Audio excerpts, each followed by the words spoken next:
What's up YouTube? My name is David, and today I'm going to share with you a story of how I made 4 times my money on a piece of paper. No, not paper like this 8 by 8, 8.5 by, not regular paper. The paper I'm referring to is substantially older. It is nearly 100 years old. It's quite a bit more valuable. And if you've watched my videos in the past, my beatboxing analysis videos and some of the videos I've made on money and other things, you've probably seen this piece of paper numerous times. The piece of paper I'm referring to is this one behind me. This is a very old, beautifully preserved and fairly valuable race day advertising poster. I know some people are already thinking, David, you're into music, you're into beatboxing, you're into food, you're into money, you're into motorcycles. Are you into old posters and signs and things as well?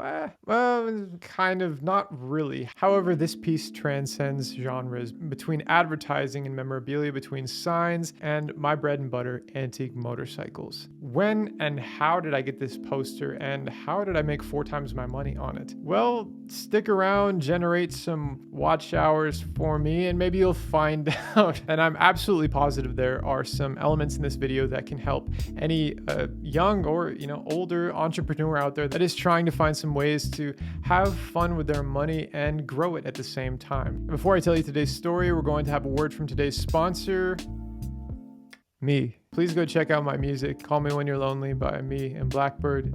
I like that song. I think you might like it too. Got no parachute, still I'm falling out the sky. Pour another drink, don't let me think about my life. Call me when you're sad. And if you enjoyed this video so far, I think you'll like the rest of it and probably the rest of my videos. So if you could kindly give me a subscribe, that would be fantastic. I would really appreciate that. Anyways, I'm not going to bore you with a long ad. Let's get to the story of this fantastic piece. So when and how did I get this poster? Well, a couple of years ago, while trying to grow my interest and reach in the antique motorcycle world online, I started finding more and more places to find rare items. I found this new online auction site, Facebook, and no, actually on Facebook, I found this group that a friend showed me where people put mostly signs and early memorabilia and advertising pieces. People can bid on it. They make an offer and the seller either says deal or no deal. The potential buyers get 4 bids, and after 4 bids, if they don't win, they have to be quiet. But if one of their bids is high enough to please the seller to meet the price that he or she wants for it, then they will say deal, and a deal is made. This page is highly populated by the sign collecting crowd. Yes, there is a sign collecting crowd, and it is massive and it is very prolific. I'm not really a sign collector. I wouldn't consider myself one, but I think that stuff's cool. So I was paying attention and following along with this page. And I also figured that at some point I would be able to use my knowledge of antique motorcycle stuff to take advantage of something slipping through the cracks on that page. And that's exactly what this is. The moment this piece showed up and I saw it, I was excited because I saw there was a motorcycle on it. Not just that, but I knew exactly what motorcycle was in the picture on this poster. After reading the ad, the buyer stated that he guarantees that it's real, it's in a very nice frame, and if you don't like it after receiving it, you can send it back and get your money back. Which, in a hobby that involves a lot of fakes and trying to avoid a lot of fakes, these are all good signs. So I felt good about this poster going into it. After analyzing the pictures and looking at it close in detail, I did agree that it looked really legit and it's in a really nice frame, so that's just a bonus. But as for the poster itself, I noted a few very important things. Obviously, it's got some beautiful block letter printing going on for all the verbiage that's on there to tell the tale of the event that they are advertising for. But not only that, there is also a picture on this poster based off of the factory or dealer Racing Keystone frame. I assumed that this poster was for a race day sometime in the mid to late 20s. After a quick Google Calendar search, I discovered that the only Tuesday, August 16th that fits this profile perfectly is in 1927. And I don't know if you know this, but in 1927, they didn't have digital printers. So we should not see any digitally printed images. We should see a lithograph, and that's exactly what is on this poster. A beautiful dot matrix lithograph. It looks awesome. It is very crisp, and it is amazing how this type of printing works. I just think it's so cool. Now, to elaborate on that point a little bit more, the fact that there is block letter printing on this poster in conjunction with picture says that somebody spent a little bit of money to make this thing. because when you combine multiple manufacturing processes onto one piece, it is more complex, it takes more time, it takes more machines, therefore it costs more to make this. And when trying to value an item today, it helps a lot to know how much it was worth back when it was made originally, especially in comparison to lower tier examples of something similar. Like, for example, if this thing only had block lettering, it would be worth substantially less. And to continue the price up, if this thing had lithograph and block lettering and color, it would be worth even more. But that's not what we have, sadly. That would be worth a lot. But this is okay. This is a great piece nevertheless. So after analyzing this poster and thinking about it for a moment, I came up with a dollar amount in my head that I truly believe this poster would be worth when presented to the right crowd, the right people at the right time. It's top dollar value. The bidding immediately commenced, and the bidding reached nowhere near the value that I figured in my head. I'm not always right about values and prices and things, but you got to trust your gut. You have to build some confidence, which I've done with a lot of items and bikes and things, and trust yourself when you're evaluating these things. I thought the price that this was tending towards ending at was not even close to its true potential. So I jumped in, bid, and won. This is a perfect example of something I talked about in this video: building a ton of knowledge and a little bit of confidence in some genre, some interest you have, and going out there, researching, watching markets, watching auctions, and waiting and being patient until something finally slips through the cracks, making sure you have a little bit of money stored away for when it does, and taking advantage of that moment and buying it. Because one, you might like the item, and two, because you're going to get a great deal on it. And that's exactly what happened here. So I won the auction, got the poster in, examined it even closer, and realized it was, in fact, spoiler alert, completely legit and totally awesome. And it fit a beautiful spot on my wall for my YouTube videos. This was exciting, but the excitement had just begun. I sent a picture of this poster to an acquaintance of mine, Mike Lang, who is an extremely knowledgeable, fairly famous guy in the antique motorcycle community. He has been racing antique motorcycles since the 70s and winning. He's still winning today. This guy has owned a lot of really cool stuff. He has a wealth of knowledge, and he's a really nice guy. So after I sent him these pictures, he said, "Hey Dave, that's a great piece. I used to own that poster and one or two other examples of it, and the bike in the picture. Here's the story. Story time. About 40 years ago in the 1980s, Mike Lang had the opportunity to buy a collection of racing motorcycles, memorabilia, signs, and trophies and things from the estate of one specific rider named Dewey Sims. And that is who we see in the picture on this bike, on his bike. Mike bought all these bikes and all these trophies and memorabilia and posters and everything.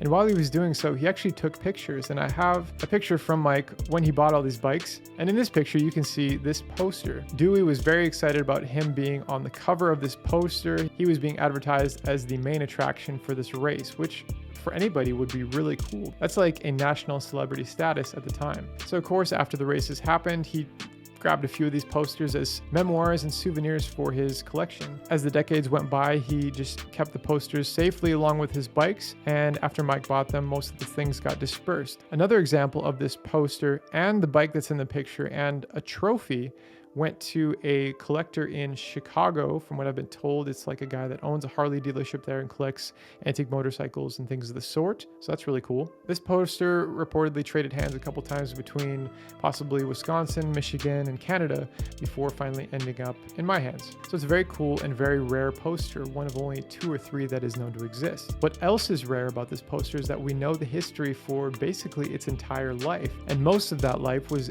under ownership of the guy that's in the picture on the poster, Dewey Sims, who is a Harley-Davidson factory-sponsored rider in the 1920s. Long story short, this poster is super cool and super rare and has a lot of good things going for it. Now down to business. How did I make 4 times my money on this piece of paper? I gained a bunch of knowledge about antique motorcycle stuff. I searched and searched and searched for opportunities for something like this to show up that might slip through the cracks in a crowd that won't appreciate to its fullest. And I took advantage of the situation by buying it, because I knew it was a good deal and I liked it. But how did I make money on it? Well, after getting it, after talking to Mike and doing a little bit of research on my own, I posted about it on Facebook in an antique motorcycle group that I'm in. A lot of people thought it was cool, some commented, some liked, yada yada Facebook stuff. But I didn't put a price on it, I didn't offer it for sale, and nobody really said anything about buying it. End of story.